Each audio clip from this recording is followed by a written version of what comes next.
So today we will be discussing three topics under the time value of money. But first, let's consider the uniform arithmetic gradient of cash flows. Now take note of the word uniform and or arithmetic. Diba when you say arithmetic na kay pattern, nagi-follow, or na form because of constant na values that you have been adding or subtracting sa pattern mismo. That's why you can create patterns with um, this sequence. Yeah. So anyway, some problems involve receipts or expenses that are projected to increase or decrease by a uniform amount of in each period, thus constituting an arithmetic sequence of cash flow. So for example, because of leasing a certain type of equipment, maintenance and repair savings relative to purchasing the equipment may increase by a roughly constant amount each period.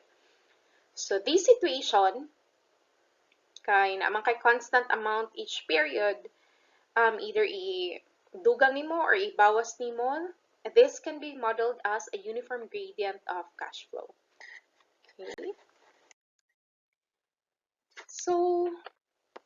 Okay. So, let's consider this figure. This is a graph nga of a cash. This is a cash flow diagram for a uniform gradient increasing by $G per period. So kani siya nga cash flow diagram of a sequence of end of period cash flows increasing by a constant amount.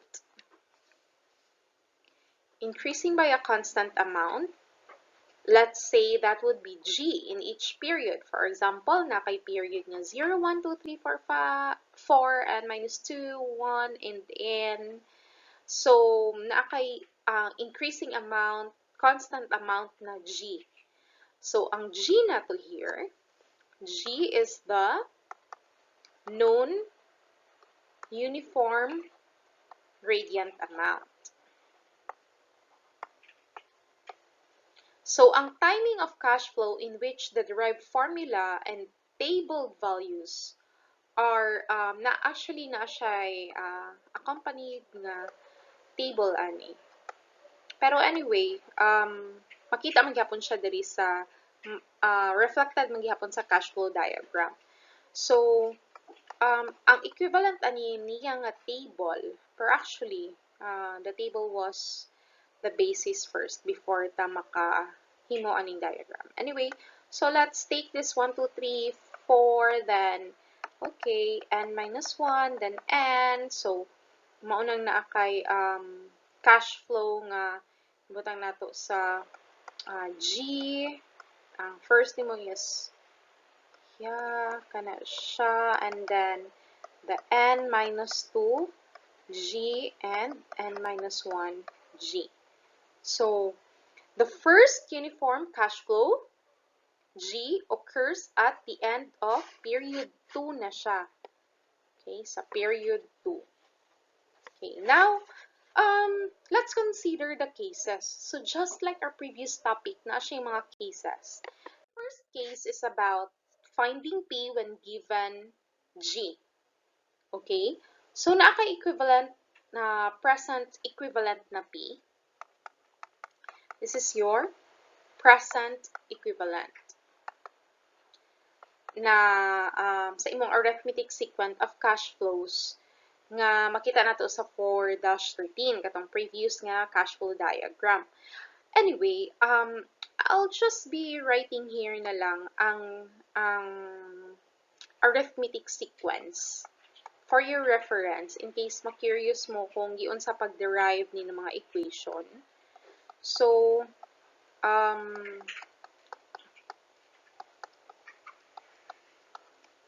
ganun, lines, even sa virtual kay hiwi gyud di ay ko masulat. Anyway,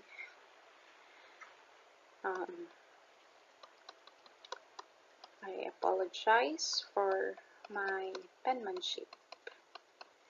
If you're wondering in actual, yeah, ingani gid ko mosulat gid sa board. Kana siya. Yeah, that one.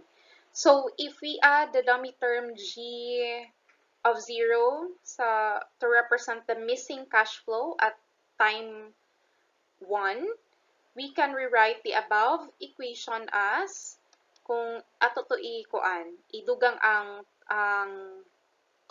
dummy term katong G of 0, diba na po siya over 1 plus I. Muna siya before ani. So, mahimo na ni siya og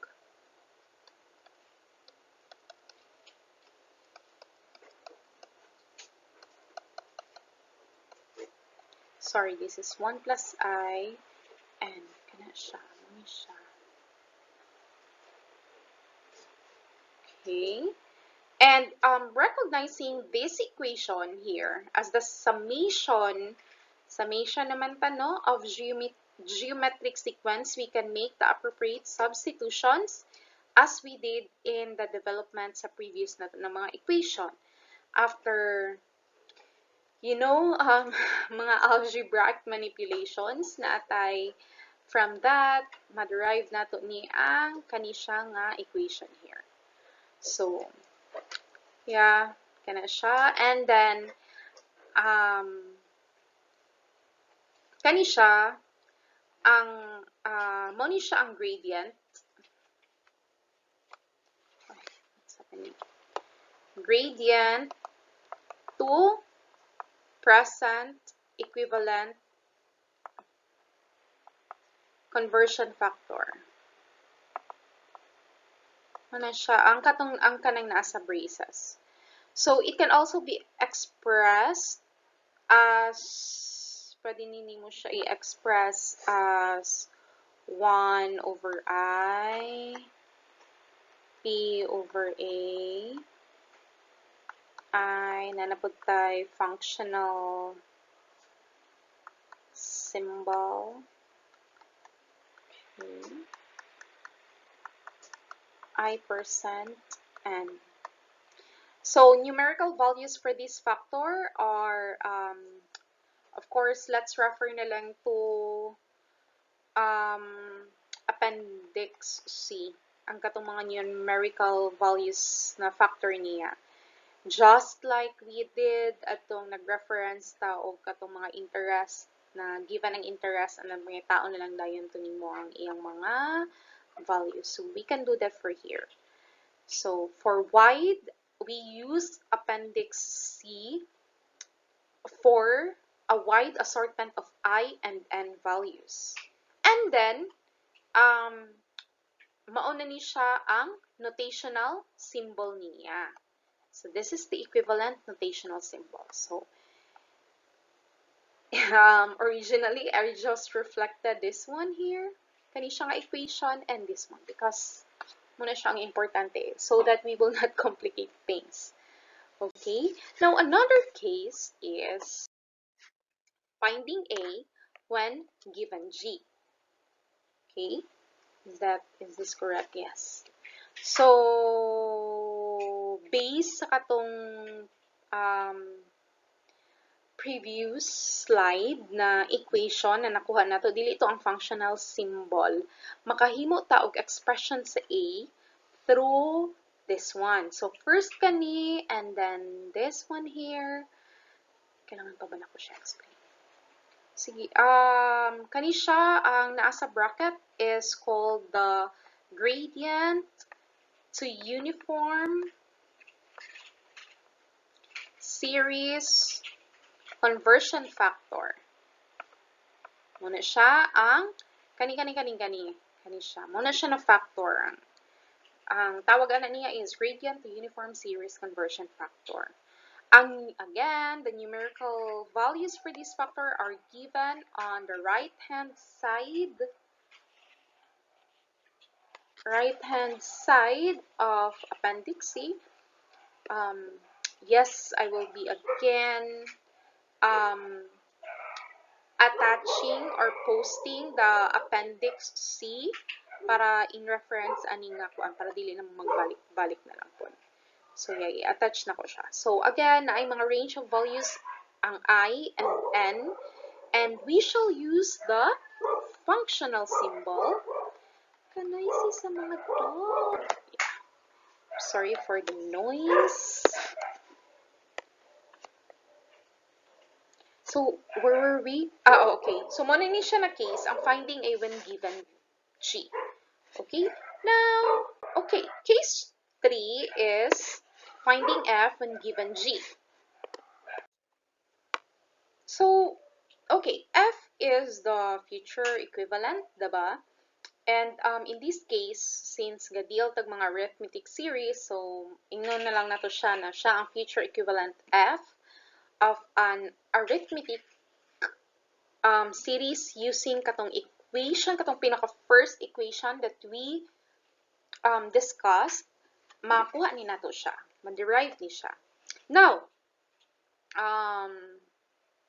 it is usually more practical to deal with present and annual equivalent of arithmetic series than I think compared to future. Ano iya pasabot no? Anyway, sige. Using G, or ang sakali itong G, gradient, no? So, the direct use of gradient conversion factors apply when there is no cash flow, walay cash flow at the end of period 1. Take note lang nila to because this is important.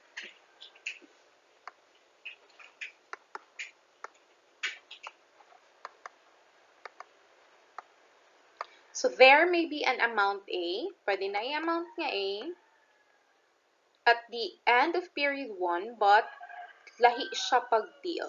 Okay? Lahi siya. I think in the next example, after example 4-20, madiscuss ni nato siya.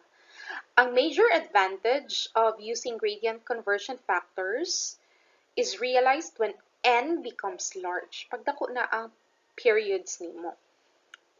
Let's say cases, actual applications are computational time savings.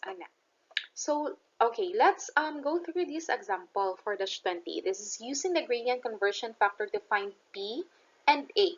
Let's read. As an example of the straightforward use of the gradient conversion factor, suppose that certain EOY, end of year cash flows, are expected to be $1,000 for the second year and $2,000 for the third year and $3,000 for the fourth year, and that if interest is 15% per year, it is desired to find letter A, present equivalent value at the beginning of the first year, and B, uniform annual equivalent value at the end of each of the 4 years. Okay, thank you. Sige, you can go now. Okay, so yeah, present equivalent value sa first year, beginning sa first year, not the end. And the uniform annual equivalent value sa end of each years of the 4 years. Okay, so did we na-gets, nakuha ra ba nato na siya? So, ang cash flow diagram dai niya would look like, can I write it here?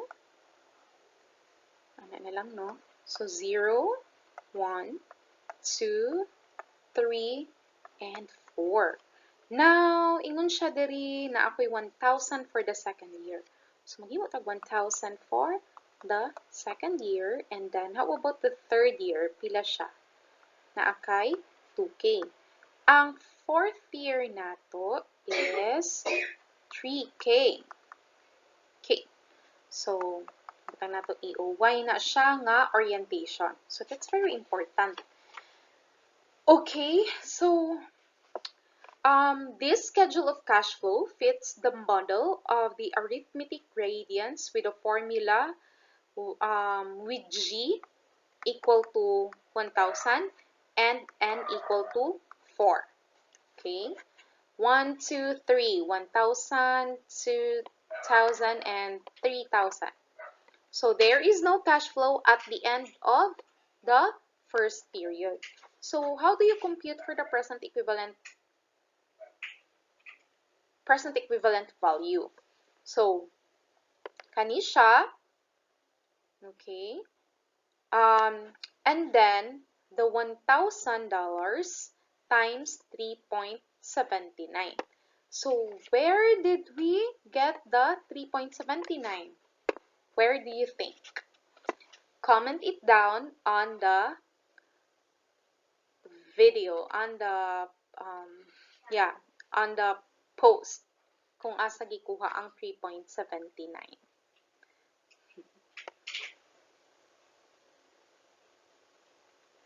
So, but I think that's easy. Sige. Um, the next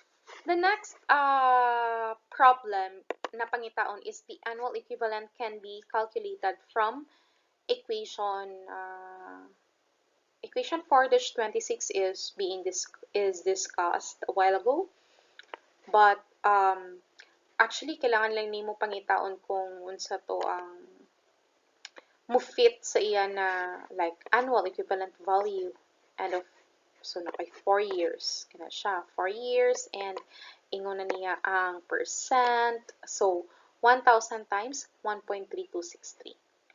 So I think kung makabalo mo asa ni siya gikuha ni ang 3.79 or kung giunsa siya compute, then you can also find out kung ahapon ni siya. Okay, so that would be 1,326.30.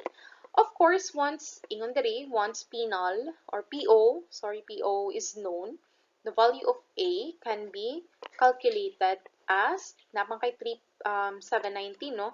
So na-compute.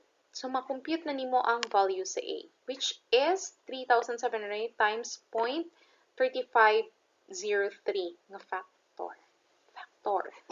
Okay, so that would be 15% interest in 4 years. You will have 1,326.30.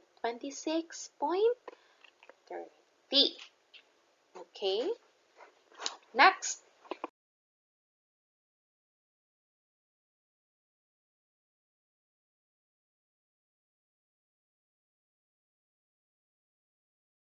So this example is the present equivalent of an increasing arithmetic gradient series. So, as a further example of the use of arithmetic gradient formulas, for example, gihatagan ka o kanina mga values sa imong cash flow. So, on the left hand here is the end of year, 1 to 3 and 4, years 1 to 3 and 4, and then ang equivalent cash flow niya. So, we assume na ang I niya is 15% per year and gamito na to ang mga gradient conversion factors. So, sa next slide, I think is na ato ang mga itsura sa iyang cash flow diagram. And, sige, I think we should show that one, but let me just, before showing you the cash flow diagram, itakol na lang ni nato diri ang kaniyang equations. So, as a solution, natay POT equals POA plus POG. And, of course, isulat ni nato siya, no, for this one here. And, kani siya ang equivalent niya here. So, naakay 5,000, kani siya, times the 2.8550 factor, and then 1,000 na G nimo with the 3.79 na factor from this functional symbol. Okay, so you will have $18,065. And ang 80 is equal to A plus AG kay ang annual equivalent of the original cash flow. So, mauna siya, and the 5K first, then ang Gini mo with the 15% AG, no? Kani imo clue. So, 15% and 4, this kanang functional symbol, you will get 6,326.30. So, ang 80 is equivalent to POT. Equivalent silang duha because ang 6,326.30 nimo. Okay, let's just write this one. Because ang 6,326.30 nimo is mo ni siya iyang functional symbol, which is equal to 18,065. So, kana siya, which is the same value obtained previously. So,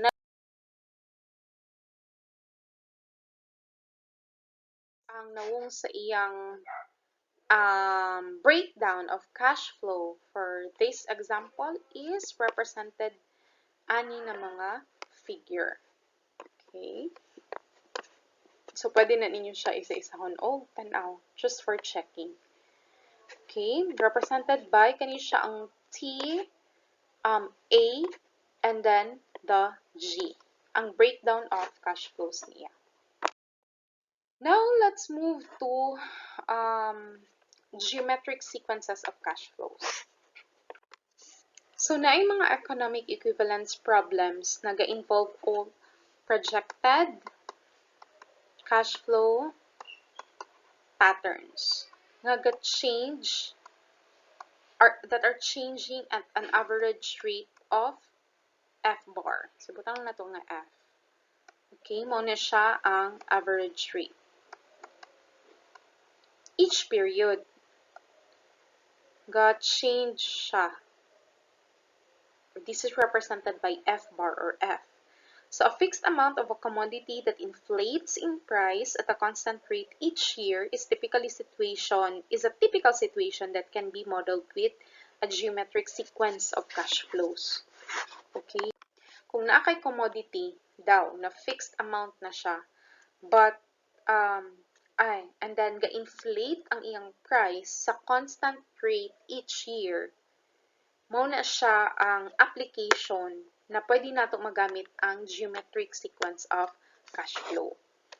Okay, so ang resultant na EOY cash flow pattern is resultant. EOY cash flow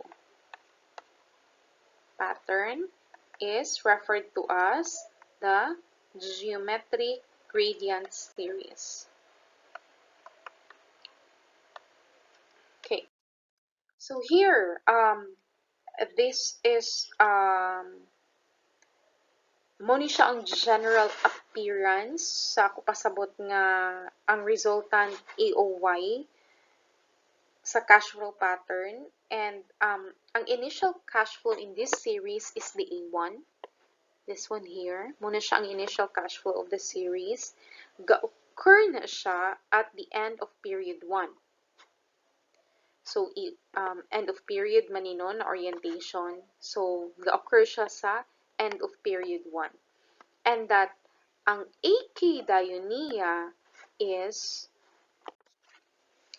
let me just write it here. Okay, is sub K minus 1, 1 plus F. Okay, sige. 2K times N. And ang nth term sa geometric sequence is AN. Can you see it? Nisha, kaninga part here. So muna siya ang nth term niya. And ang common ratio throughout the sequence is, ang common ratio is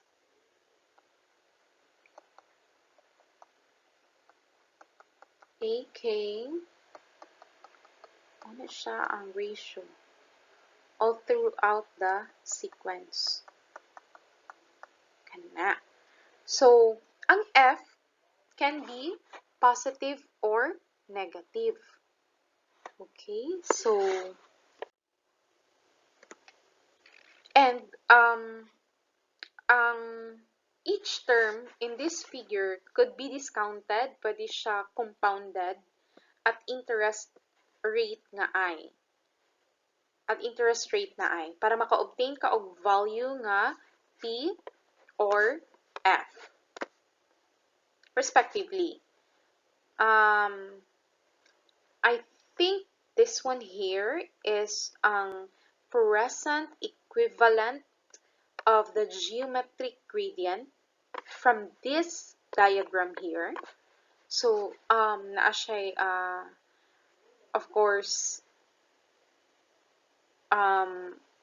gisimplify niya, padulong diri.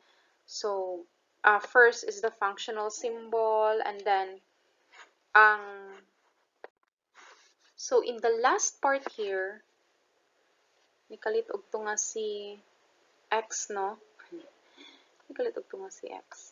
Here, sa last part, take note na lang na, here, sorry, x is equal to 1 plus f bar over 1 plus I. So, muna si ang equivalent ni x. So, ang expression in brackets, okay, this one here is the, reduces to, I think it also is written here, kani siya, 1 plus x raised to n over 1 minus x. So, your x is not equal to 1 or ang f bar not equal to I. And if f bar is equal to I, then ang x is 1 and the expression in the brackets reduces to n, the number of terms in the summation is mahimo na dayon siya ani. So, naa siya mga cases nga if ang f bar equal to I, so naapod siya, take note na lang. If not equal to I, if equal to I, then simplifying reduces, which reduces to this one here and this, or pwede pod, it could be written as this one. So, pag naa natay present equivalent value of a geometric, mao ni ang formula, no, gradient series, we can easily compute the equivalent uniform series of future amount using the basic interest factors.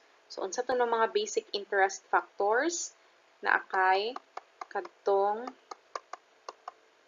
imong mga functional symbol nga kani siya. So, okay. Should we have an example? Okay, let's discuss this example 4-23, the equivalence calculations for an increasing geometric gradient series. Now, consider the following EOY, geometric sequence of cash flows, and determine the P, A, and F.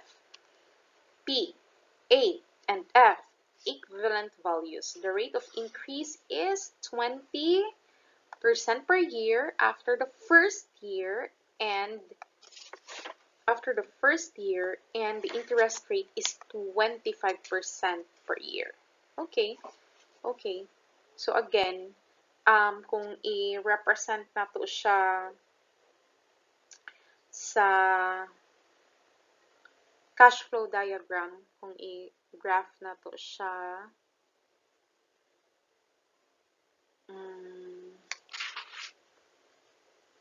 $1, 1.2,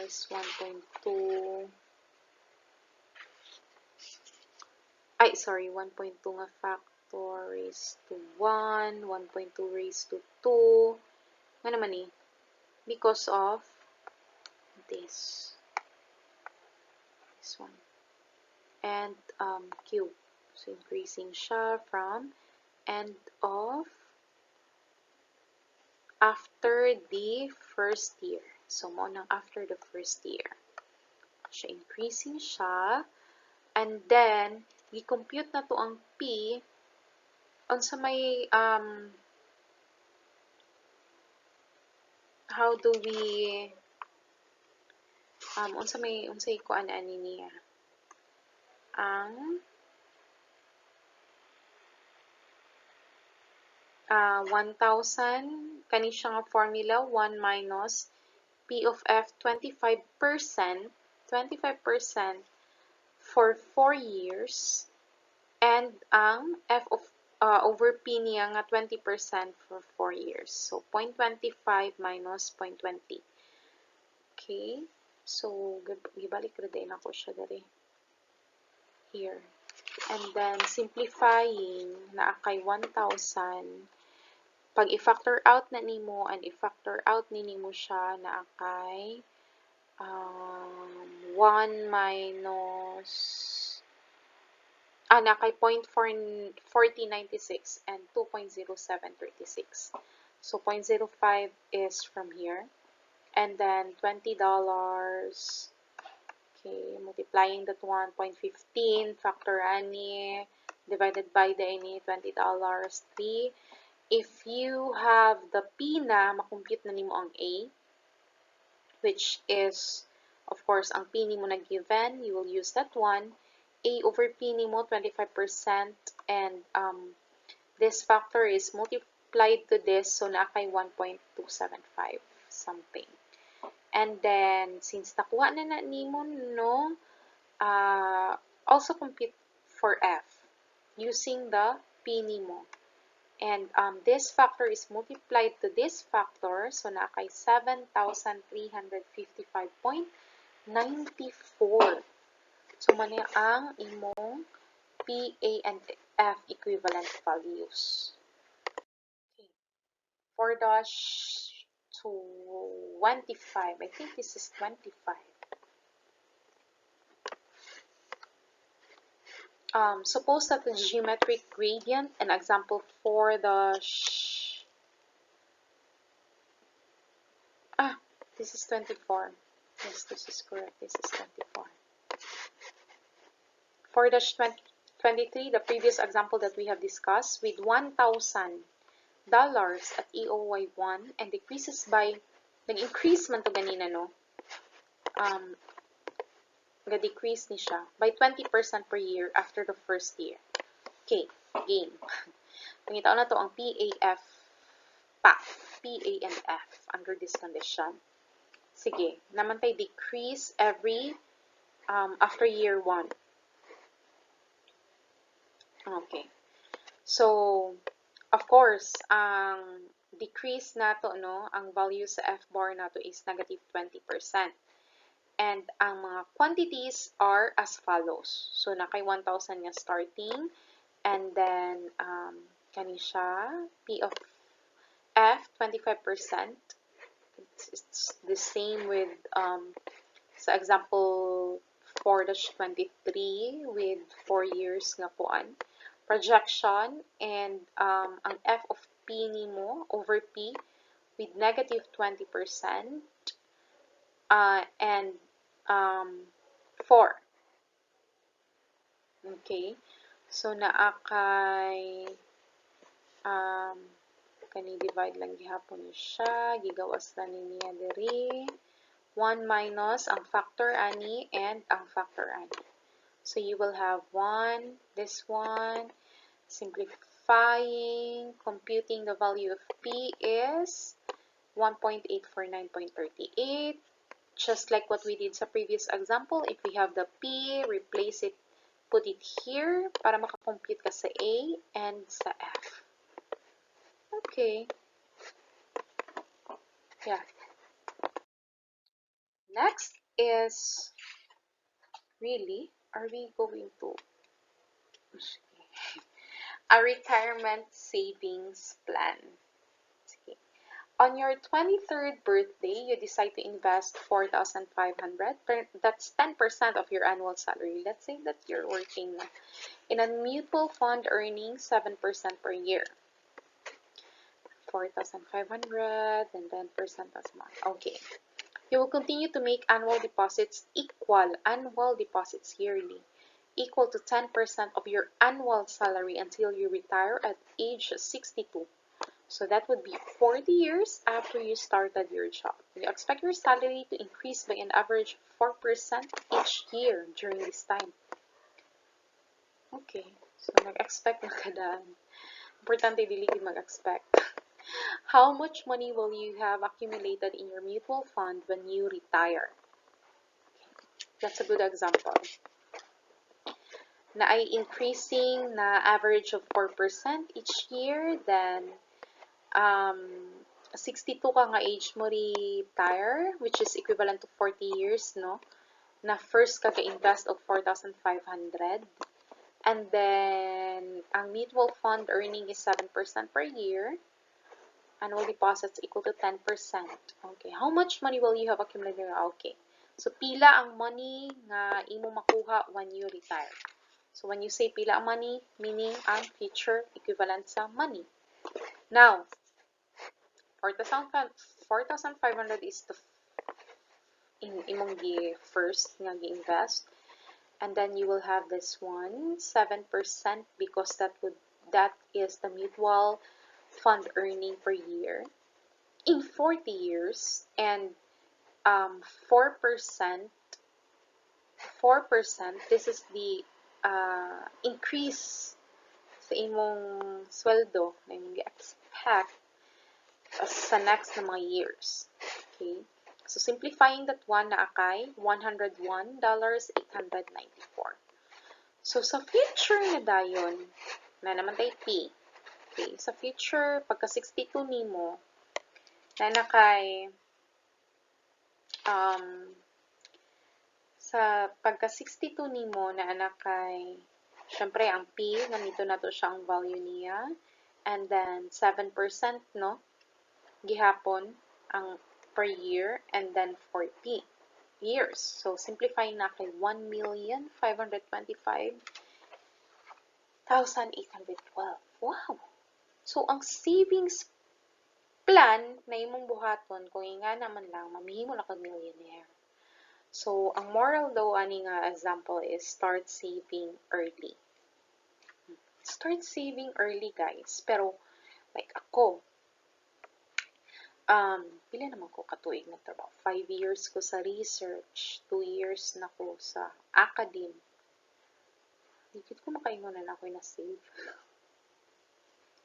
Because ang reality gyud is that kanang we strive hard para, like, especially if you are the breadwinner of your family, then of course you have to support your brothers, your sisters, your younger sibling, even sa balay, diba? You have to contribute. Nga na yun ang reality. That's why sometimes, dili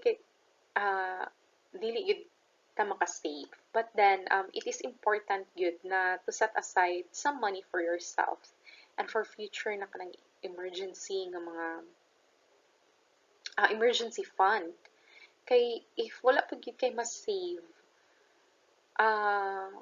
moabot yun ang time na wala yun ka. Like, what if dili ka mo lahutay sa mong job, or kanang mawala ang job, especially that in ani nga time na COVID. So, without the savings, I don't think na kanang murag lisod yun siya.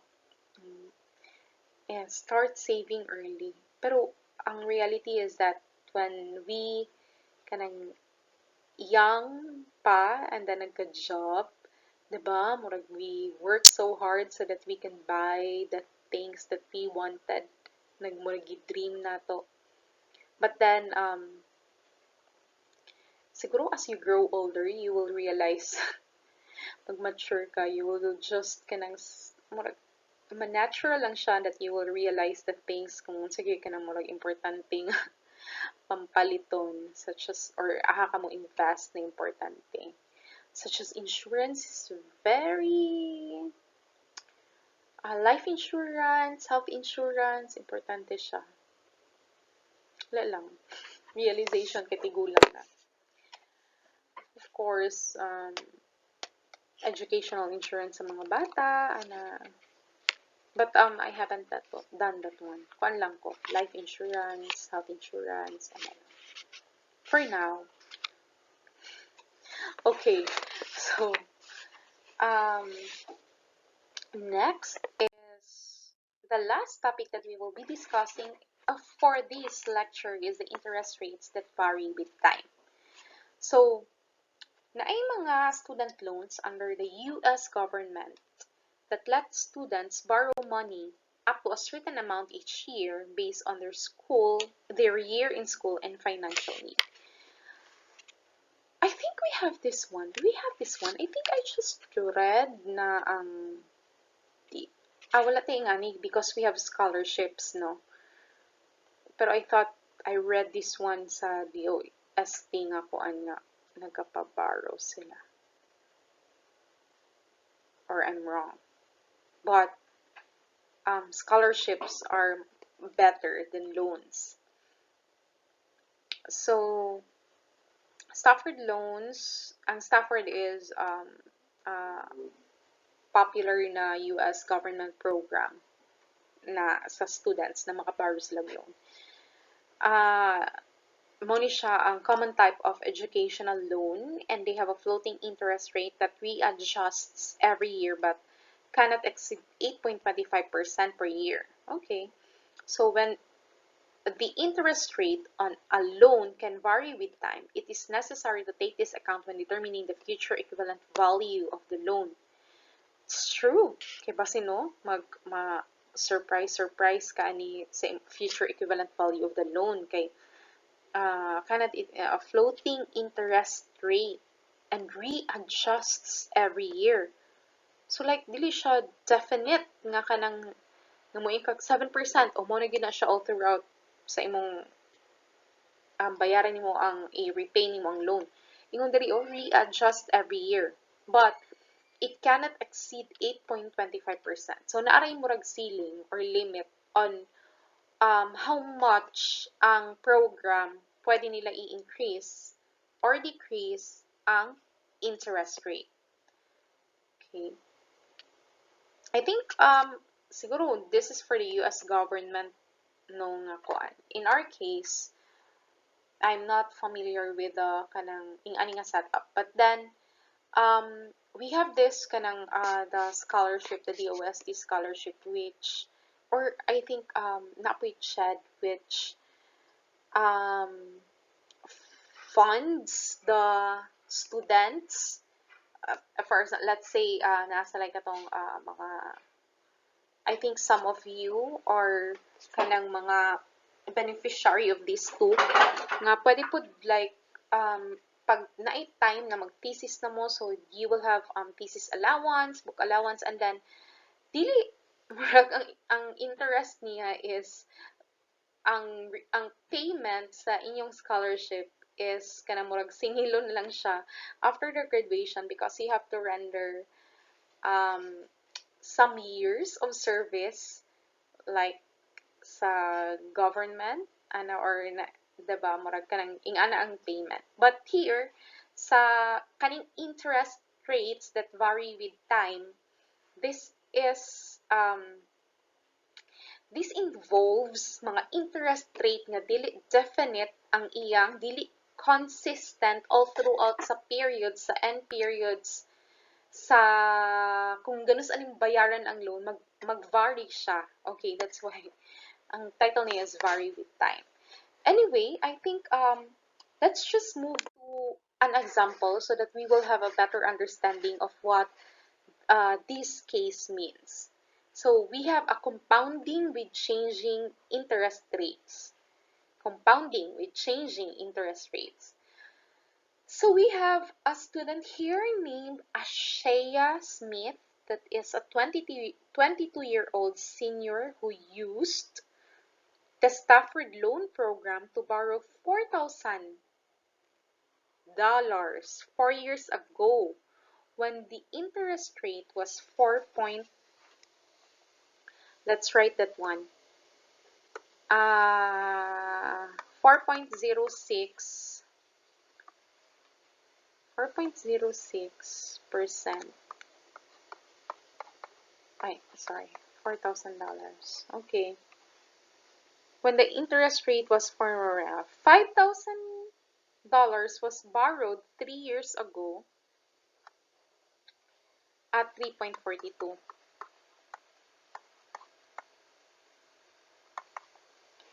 2 years ago, pwede di ka mula mong daghan, no? 4 years ago, 3 years ago, dayon, sige, let's just refer na lang to this cash flow diagram here. Sige, again ha, si 4 years ago, kani siya. Why do you think negative ni siya? Because we are now in the present. We are now in the present. The present is 0. The present is 0. And 4 years niingon siya. Ang atong statement manggod sa problem is throw back ta 4 years ago. Ang iyang gilon is $4,000.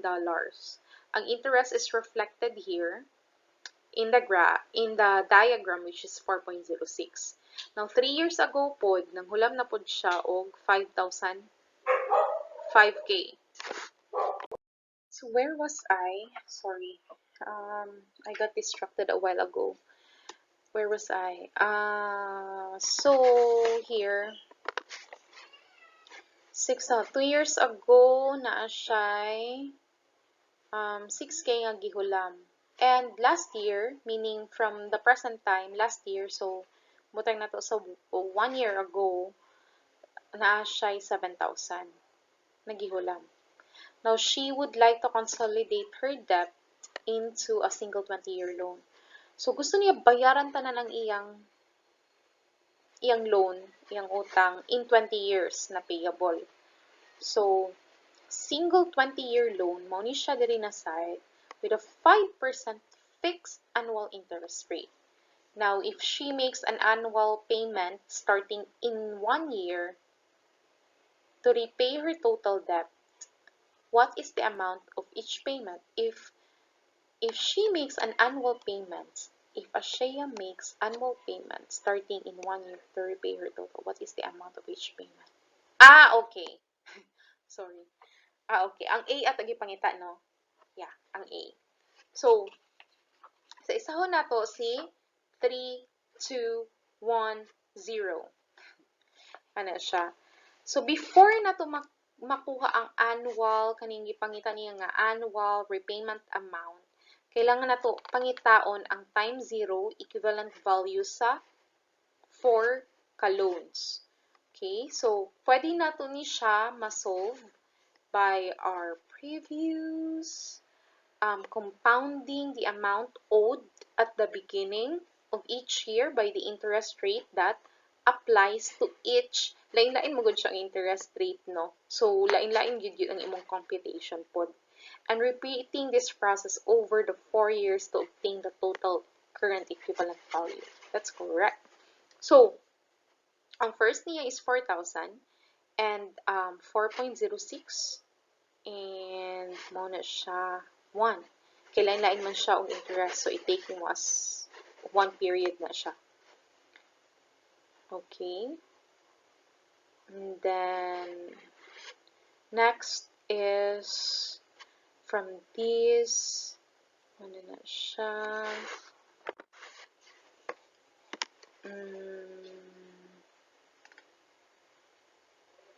dayon ka na. Every time na tayo makompute sa previous, muna siya to gamiton with a 3.42, 5.23, and 6.03. Okay? Okay. So, nanakay current equivalent value sa upat ka loans niya, which is 24,689.22. So, now, since nataan ni, and nabi tay assumption diri, na FO is equal to PO, pwede na ta makakompute sa iyang annual repayment amount over the 20 years. With the fixed interest rate nga 5%. So, this is the formula. A is equal to pila to ang katong kuan niya, current equivalent value sa amount sa 4 loans, and then A over P, 5% na fixed interest rate for 20 years, that would be equal to 24,689 times ang factor nga 0.0802. Equal siya sa kung i-annual, pila ang iyang bayaran per year, no? Of each payment, ingon siya dari, amount of each payment, that would be 1,980.08 per year.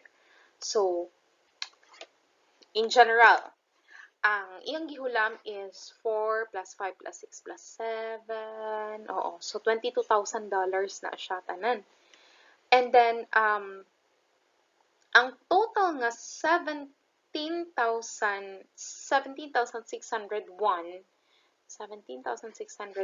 Ako isulat.